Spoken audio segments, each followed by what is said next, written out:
The SS started tests with psychedelic substances in the concentration camp of Dachau. One guy who has like the most amazing trip on mescaline. And during the trip, he realizes that the trip will be over and he'll come back to his life as an inmate in the concentration camp. And he said that was pretty hard. So your book Tripped essentially is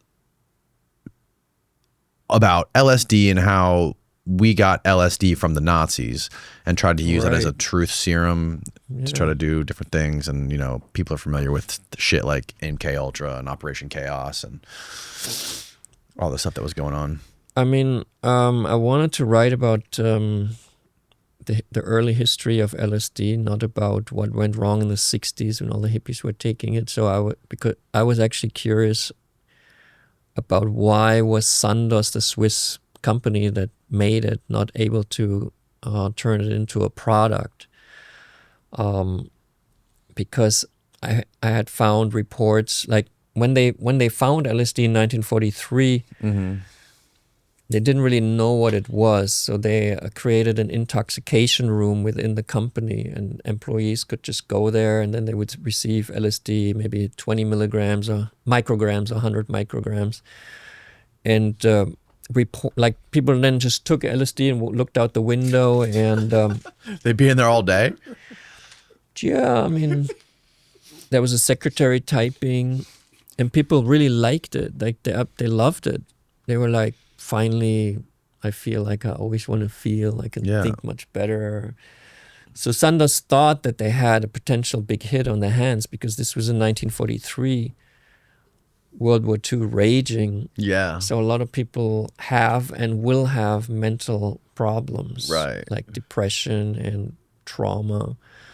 Also, I didn't bring this up earlier, but I meant to. Weren't the Nazis spending a lot of time in the Amazon jungle studying this stuff and trying to find different plants and herbal stuff? I'm not familiar with the Nazi expedition to the Amazon. No? But I heard rumors about it, but also this would have to be carefully checked, because this could also be fake news that I heard? Fake news, yeah. Okay. But it's, I mean, I would imagine it's possible. Like, I wouldn't be surprised.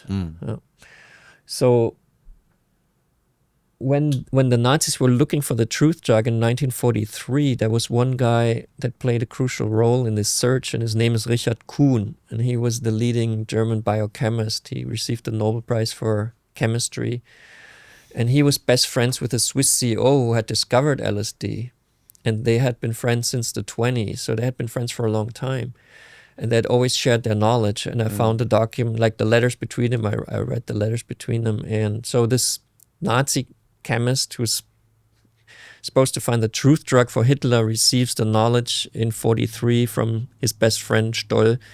We found this compound that works so potently in the mind. You only need like a few micrograms, and someone has completely different perceptions and everything.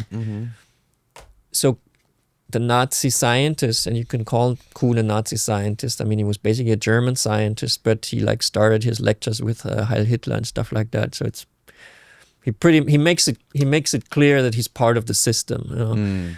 So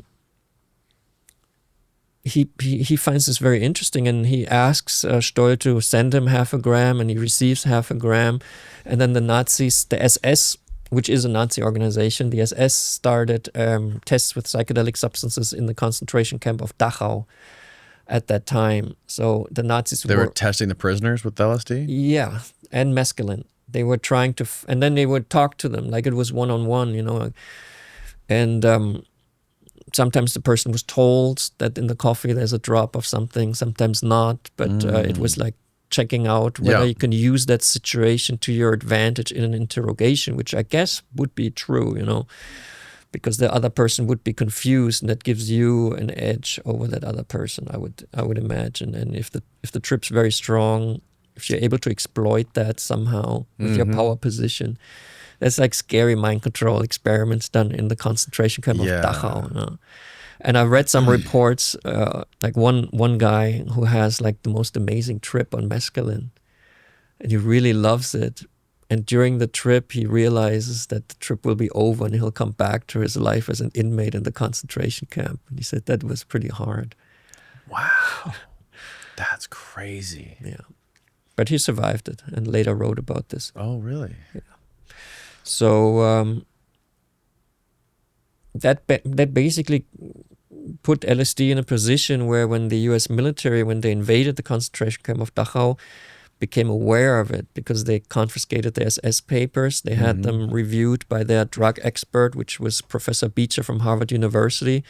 So suddenly the knowledge of LSD was in American hands. And then Americans, I mean, they thought if the Nazis were so interested in it, maybe there's something, we should also look at this, And the US started their own search for truth drug back then because right after World War II ended, the Cold War started, the confrontation that's going on until today. I'm sure they knew Russia had it, so we had to figure out everything we knew about it too. Right. And Sidney Gottlieb was a huge part of this? Well, Gottlieb was like a weirdo who was chosen because he was not like, usually the CIA directors and higher officials, they were all WASPs. And Gottlieb was Jewish, so he was like an oddball. Was he Jewish? Yeah. Really? I didn't know. Gottlieb, I would imagine that is, I guess that's Jewish. He was from the Bronx. Yeah. And his parents came from Hungary. They were Jews from Hungary that came to the United States. Okay. So he was like an odd choice, but the kind of department that he was leading or the program, MKUltra, was so secretive that he was kind of the right choice. So he kind of merged with that program. And that program, I guess, was understanding the human mind in order to pass through like certain means. Like, for example, LSD was a big topic for Gottlieb, but not only LSD, but LSD for him was very interesting. Can we, as the CIA, investigate like properly how to develop LSD into a pharmacological weapon? Yep. Which is very difficult, because LSD is so weird. What does LSD do? Like they didn't know at the time, really. We're only starting to understand it more now, and I'm very happy to talk about what we understand now, what actually happens in the brain, because it is quite interesting. I don't think we know, do we? We know certain things. Really? Yeah.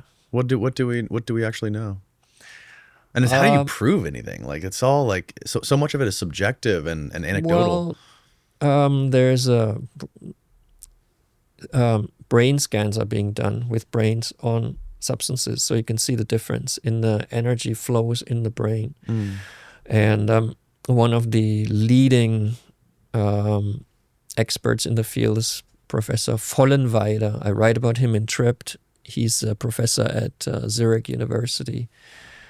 And he's been putting people on psychedelics since the 90s and put them in brain scanners and then examines exactly what changes in the brain. And what changes in the brain is... You said in their 90s? Yeah, early 90s. Oh, he's wow. at it for a long time. That's why he's the world's leading. How old are the patients that he's doing this stuff to? I don't know. I think it's countless. Because you also say that this stuff was used for your mother because she had Alzheimer's. Is that right?